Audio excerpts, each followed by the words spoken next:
Hey Mark, how are you, man?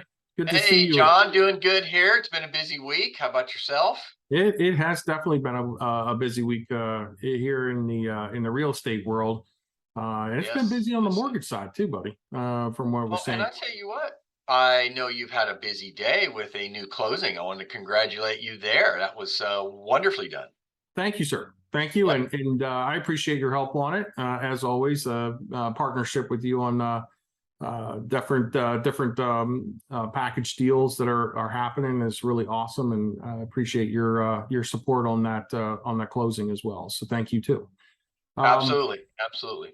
Mark, we're now 1 month out from our last kind of discussion around the market, and I figured it would be a good topic to circle back on to say, what's happening. Market's been very volatile. There's been a lot of changes. There's a lot of speculation going on about what's next, and everybody seems to be on edge. But it seems like you might have some good news, or maybe some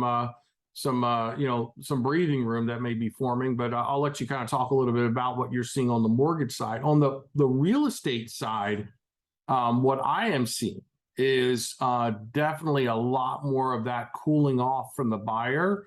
In other words, we really saw a couple of weeks of the buyers stepping back and assessing, the market itself, which we're seeing. I'm watching homes stay on the market, a week plus, where they used to be gone in a day or two or three. Uh-huh. Um, and we're also seeing sellers starting to drop some prices. That doesn't mean that the market's going to collapse. We all know the foundation of the market is still there. There's not enough inventory.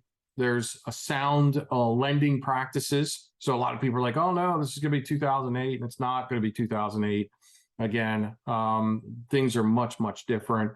I think that buyers right now and you can correct me if I'm wrong, Mark, but I think they're going to come back into the market once their brain gets wrapped around a new level of interest rates. I think everybody got used to free money, and I think for the most part that's over. And now we're getting back into maybe what a normalized interest rate will look like. And I don't want to put words in your mouth, but I've been reading, and you can tell me what you're hearing too, but I'm reading that Fannie Mae saying that the interest rates may come down a little bit next year, although we won't see rates at the 2-3%. We may see rates in the upper fours and Yeah, 5-6 range. So yeah, yeah.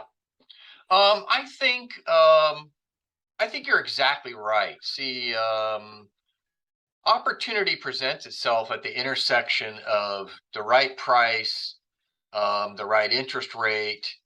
Um, you want to take advantage as a consumer, right? You want to take advantage of getting a good deal. Interest rates are obviously higher than where they were a couple of years ago, but I think pricing is getting better. We're not yeah, going to see a drop. It's not like 2008. You're just seeing a retraction back to more normalized pricing. So I don't know that we would call that um, a a price drop, but just a normalization, an equalization of supply and demand, right? yeah. Mm-hmm. So that really gives buyers some leverage to make those transactions or those purchases that they wanted to make during the market frenzy. And now that that's kind of cooled off, I think buyers have a little more breathing room. It's got a little more negotiating power.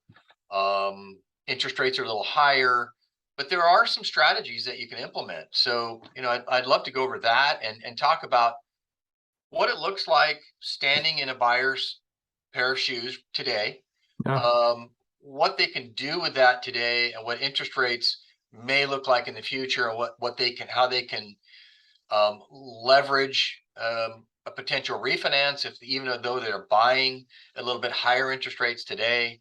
All of those things. So I'd love to share a chart with you, which is the a chart of the uniform mortgage-backed securities. yeah. Love And to let see me, that. Sure. yeah, this is sort of an important piece of our world's well, our country's financial picture.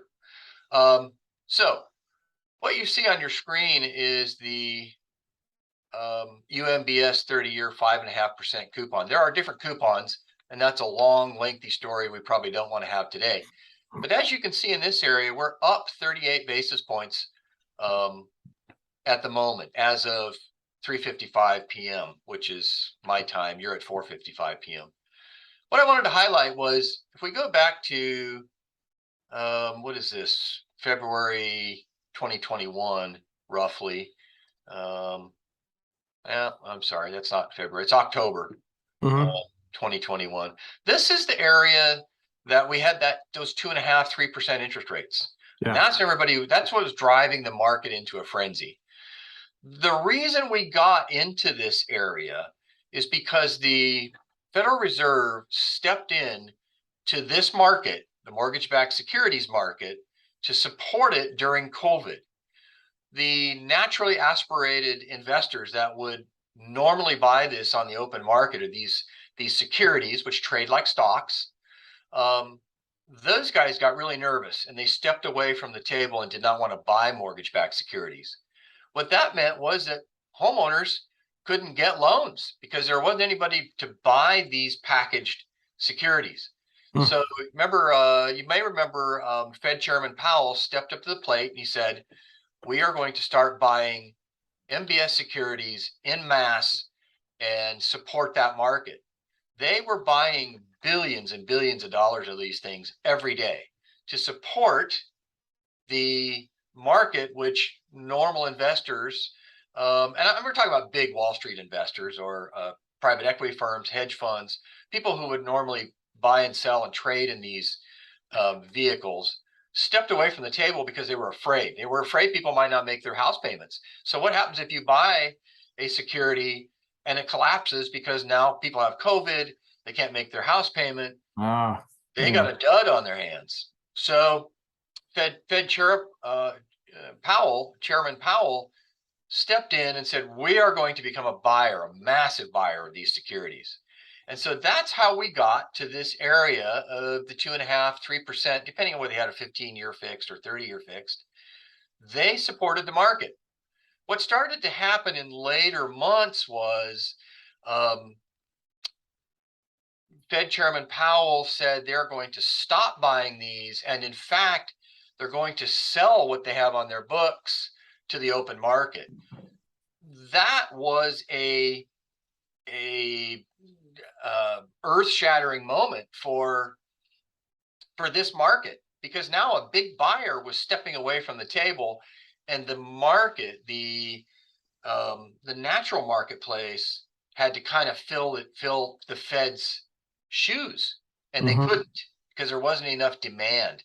Demand started to cool off, and now you see these prices dropping. If you look over here, this is where we're at today, which Yeah. is, And for the viewers to understand, when we see prices drop like that, the lower it goes, the higher the interest rate creeps.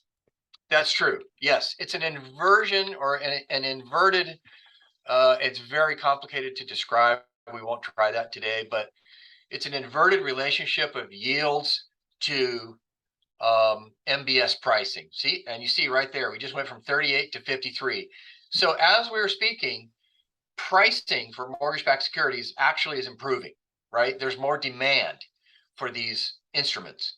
So prices going up, that means interest rates kind of start to creep lower. So Right. remember the inverse relationship of MBS securities and yield. That, again, is a very complex topic. But what we like to see here is what we are in fact seeing. And let me zoom up on this. We'll go to the last quarter. And what we're seeing now, John, in the last 5 days, is some green candles here. So these green candles indicate that pricing is getting better for mortgage-backed securities. I ran, before we got on the line here this afternoon, I ran some pricing for somebody who had a 740 credit score, was doing a conventional loan, and I was coming up with an interest rate that's somewhere in the neighborhood of 7.25. So it's not the 3% that we had, but it's at 7.25 is better than what we had, a week ago. So Yeah. it's it's it's an adjustment, I think, for the entire market. But it's also giving buyers opportunity to buy the homes that they couldn't before because Yeah. of Because the the pricing, the pricing. softening. Yeah. Right, right. So the Yeah. strategy, and I don't mean to talk your ear off, the strategy here would be to buy your home now, even though the interest rates are a little higher. As interest rates pull back, and we don't have a crystal ball, we don't know what'll happen in the future, but if they pull back at some point in the future, a person will have secured a home at a better price than they would have, say, 6 months ago, Yeah. and they can always refinance at a lower rate. So um, that would be the strategy that I would use going into a market today. Yeah, and you and I talked a little bit as well. There are a lot of products out there on the mortgage side that people may have forgotten about. One that we talked about the other day was the ARM loan, right? Getting an ARM coming in, maybe it's a 3-year ARM or a 5-year ARM, and you could get into the market potentially or into a mortgage for your first year at 5.5%, and there's a cap every year that it rises, but at least you get in at a lower interest rate. You get a market now, as you highlighted, prices are cooling a little bit. You're also not seeing that feeding frenzy, right, where you have 50 offers going in on one home, and you're competing. And to your point, you're escalating the price up. So a lot of folks don't realize that that's starting to go away. We're not seeing that, and so the savings on the homes from the raw number is coming into effect, and that's a good thing. But there's other Right. products out there to help to get you into a home that let's not forget about those, right? We have the ARMs to Right. get you in, and to your point, I thought about this. My mom always told me nothing's forever, right? And interest rates are not forever. You can refi them. And certainly a lot of us did, especially when the rates came down after the 2008 situation. And look, what was really interesting is that during the last feeding frenzy, which was what, 2006, Mark, 2006, 2007, Yeah, 2005. somewhere in there. Yep. Yeah, interest Yep. rates were at 7-8%, right? I mean, they were no different from today. I think that we've gotten accustomed to the interest rate being so low that we forgot that normal interest rates, to your point, when the Fed's not buying those securities and that big customer is buying up those securities, that normal interest rate is around probably between the 5-7 range, and that's actually much better than my parents got their home for, right? And I'm sure we all have stories where they got their home for 12% interest rate and so forth back in the 80s, and that was considered decent. Actually, it probably might have been higher, probably with interest rates in the early 80s. So not trying to sell anybody that the market is get over it. I'm just saying that this may be the new norm. Fannie, as Fannie Mae highlighted, there's probably going to be expected rate improvements as we move along, but there's no crystal ball to say that that's in stone. In fact, they could go the opposite direction depending on outside forces. But Right. I guess right now, as we look at the market, there's hope, right? You're saying so you're seeing a bounce, which is good. Yeah. I'd like to see that sustained for a little bit, to see that number climb. And I think you and I were talking, I think we're at 98 basis points. If we can see that maybe come up into that 108, 110 area, we would see interest rates kind of be in that 4 to 5% range, which might be tolerable. Your opinion, do you think that we'll see 2% rates again, 2-3% rates again? We would need, John, a catalyst of some sort um, to get frenzied buying of mortgage-backed securities. So the more demand, and it's completely the opposite of the stock market. So if there's a lot of demand for Apple shares, the price goes up.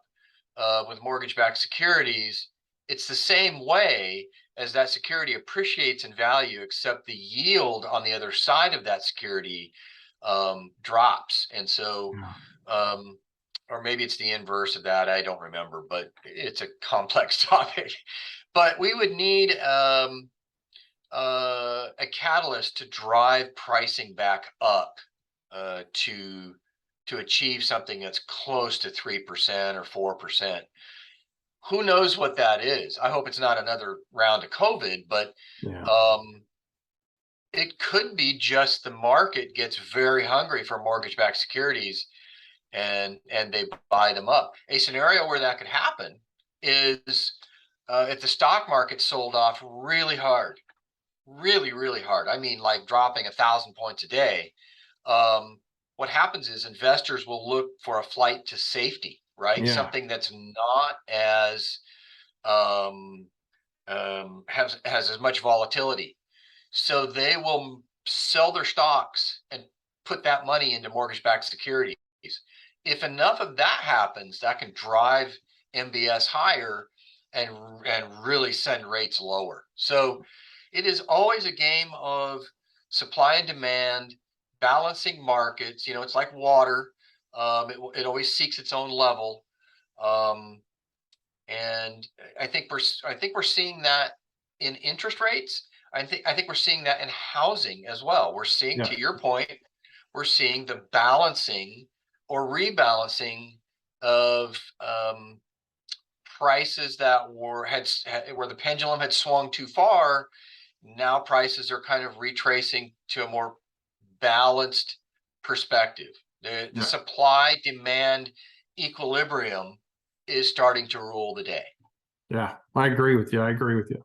Okay, Mark, I think we're coming to the end of our time here. Really glad that we had a chance to check in and talk a little bit, about the market condition, and it, at least we have a little bit of a silver lining, right? It's starting to improve a little bit on many fronts, right? Not only the housing market where you're not in as much competition, but also on the financial side where we see the interest rates starting to retrace and come back a little bit. So it'll be interesting to see what the next 30, 60 days looks like as we head into 2023 for sure. And, definitely going to keep our viewers updated with market updates as we move along. But thanks again, Mark. One last point I want to put in there, John, is that regardless of the interest rates, over time, people's homes always will appreciate. If you look back 20, 30, 50 years,